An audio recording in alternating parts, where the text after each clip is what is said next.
Hello दोस्त, कैसे हैं आप? मैं तो आज बहुत अच्छा हूँ और आप बड़े ही खुश नजर आ रहे हैं। आप आज ऐसा क्या बात है? हाँ, ये तो बहुत ही खुशी का दिन है, इसलिए हम लोग आज खुशी मना रहे हैं। आज के पीछे बहुत बड़े एक सत्य बात है जिसके कारण से हम आज आनंद मनाते हैं। वो कौन सी सत्य बात है जो आप मुझे बता सकते हैं? मैं भी उसको सुनकर आनंद कर सकूं और मैं अपने मित्रों को भी उसके बारे में बता सकूं।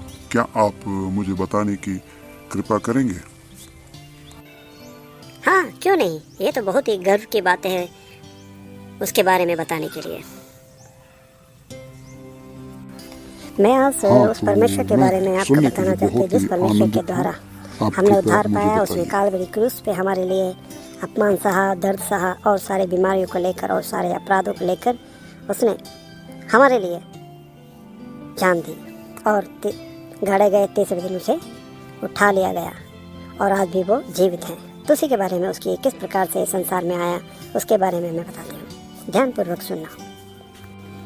क्यों नहीं? मैडम जी, हमें भी बता दीजिए आप क्या सुना रहे हैं, और ताकि हम भी समझ सके उस परमेश्वर के बारे में जो आप बता रहे हैं।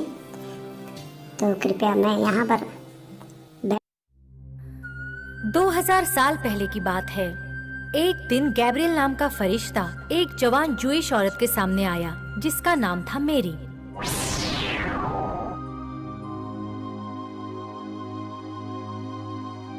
मैं इस अचानक आई खबर से परेशान हूँ। जैसा आप कह रहे हैं वो कैसे होगा? मैं अभी कुंवारी हूँ, पर मुझे ईश्वर पर भरोसा है और मैं ईश्वर की सेवक हूँ, उसी की रचना हूँ।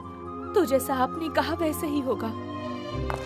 मेरी और उसका होने वाला पति जोसेफ नाजरेथ नाम के शहर में रहते थे। वो बेथलेहम शहर की ओर गए सेंसस में अपना नाम लिखाने के लिए, जैसे कि रोमन शहंशाह सीजर अगस्तस ने हुक्म दिया था। नाजरेथ से बेथलेहम की दूरी 65 मील की थी, इसलिए उन्हें कई दिनों तक सफर करना पड़ा।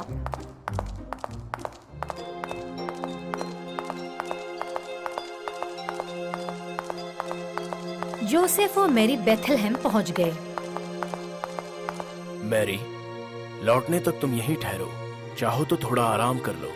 मैं आज रात यहाँ ठहरने का बंदोबस्त करता हूँ। जोसेफ रहने के लिए जगह ढूंढ रहा था, लेकिन सारी जगह पहले से ही भरी हुई थी। क्या तुम्हें कोई जगह मिली? अब तक तो मुझे कोई जगह नहीं मिली है। उन्होंने अपनी रात एक अस्तबल में निकाली, एक ऐसी जगह जहाँ जानवरों को रखते हैं। सिर्फ यही एक जगह है जो रात गुजारने को मिली है। रुको, मैं जाकर ताजा घास फूस लेकर आता हूँ ताकि तुम उस पर आराम से सो सको। उस रात जीसस ने जन्म लिया। उनके पास पालना नहीं था, इसलिए उन्होंने बच्चे को मेंजर में सुलाया जिसमें जानवरों को खाना दिया जाता है। उस मेंजर में ताजी घास रखी गई ताकि बच्चा उसमें आराम से सो पाए। उस रात बेथलेहम के पास खेतों में कुछ गडरिये थे जो वहाँ भेड़ियों के एक झुंड की रखवाली कर रहे थे। एक फरिश्ता उनके सामने आया।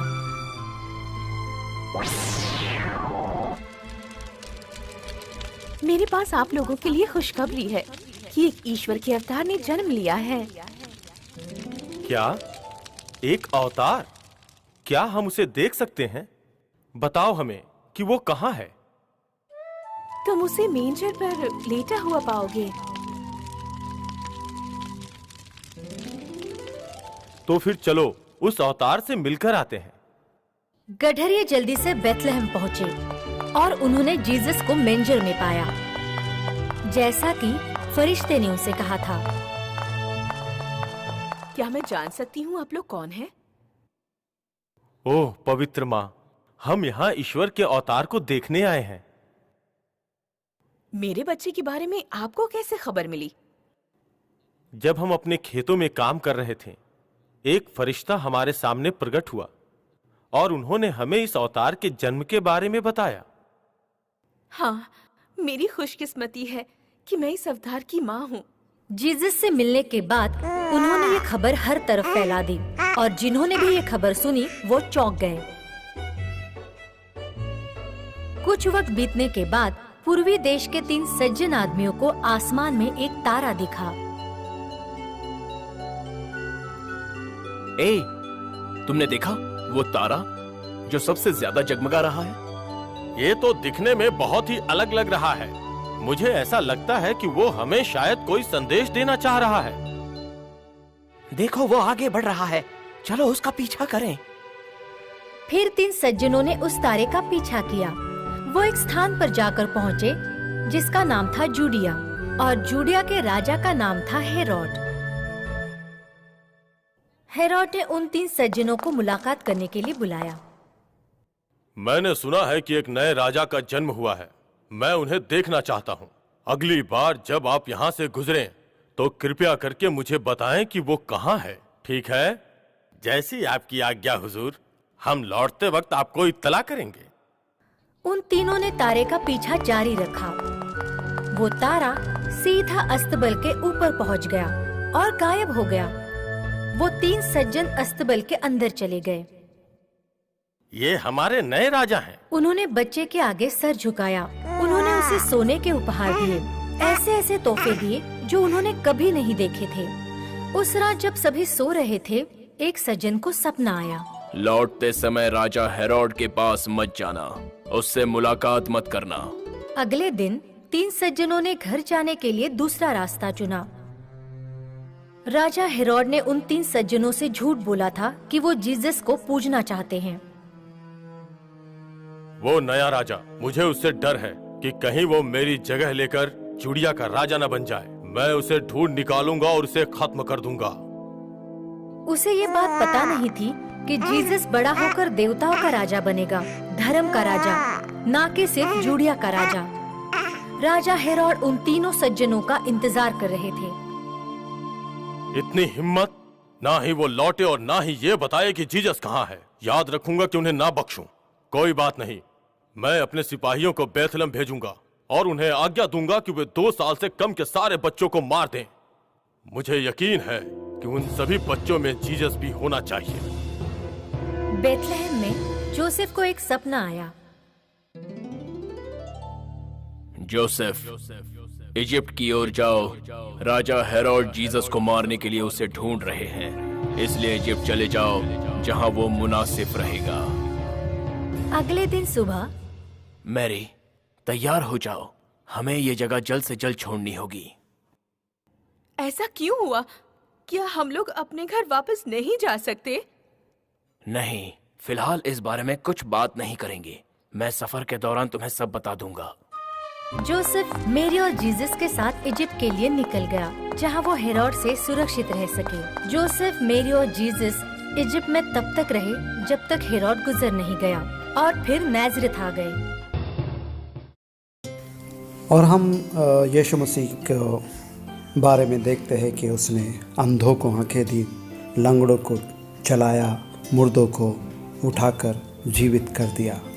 वही हमारा उद्धार करता है और जो कोई उसको मुंह से स्वीकार करता है, अंगीकार करता है, उसका मुक्तिदाता, तो परमेश्वर उसके जीवन में आनंद और शांति भरपूर दे सकता है। हर एक व्यक्ति उसको अपना मुक्तिदाता स्वीकार कर सकता है, वो चाहे छोटा हो या बड़ा हो या नीचा हो, गरीब हो, अमीर हो, सभी के लिए वो बराबर है।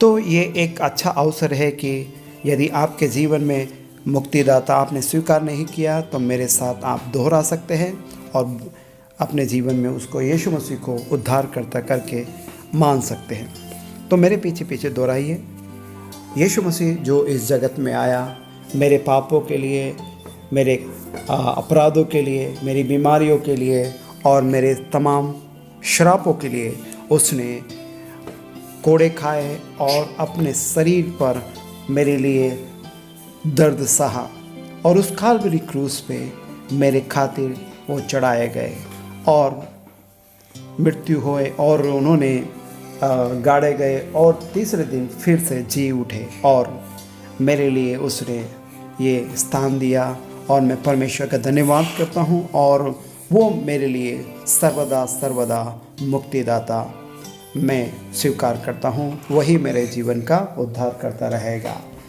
यीशु के नाम में मैं आमीन। और मैं तमाम उन लोगों के लिए भी मैं कहती हूँ, यदि आपके जीवन में आपने मुक्तिदाता स्वीकार नहीं किया है तो इस प्रार्थना के द्वारा और आप अपने जीवन में उसे मुक्तिदाता ग्रहण कर सकते हैं, क्योंकि इन लोगों ने तो अभी यीशु मसीह को जाना है और उसके कार्य को जाना है, वो किस लिए संसार के अंदर आया और हमारे जीवन में काम करने वाला है, और वो फिर से इस जगत में आएगा। तो वो आने से पहले हम अपने आप को तैयार करें, ताकि जब वो आए तो हम उसके साथ जा सकें। इसलिए परमेश्वर का मैं शुक्रिया अदा करता हूँ, और हम लोग भी प्रार्थना करेंगे। जो लोग हम प्रार्थना चाहते हैं उन लोगों के लिए भी हम प्रार्थना करेंगे, हम मिलकर। और ये हमारा कार्य, जिस प्रकार से परमेश्वर ने हमें प्रेम दिया, हम भी वही प्रेम आप लोगों तक पहुंचाना चाहते हैं। इसलिए ये हमारा मेन मकसद है। हमारे जीवन में शांति दी, हमारे जीवन में सुकून दिया, और उसका प्रेम सर्वदा हमारे जीवन में बना रहता है। इसलिए मैं परमेश्वर का धन्यवाद करता हूँ और सभी के लिए प्रार्थना करता हूँ। परमेश्वर आपको बहुत ऐसे अनुग्रह दे और सर्वदा उसकी शांति में आप बने रहे। परमेश्वर आपके जीवन में काम करे। आमीन।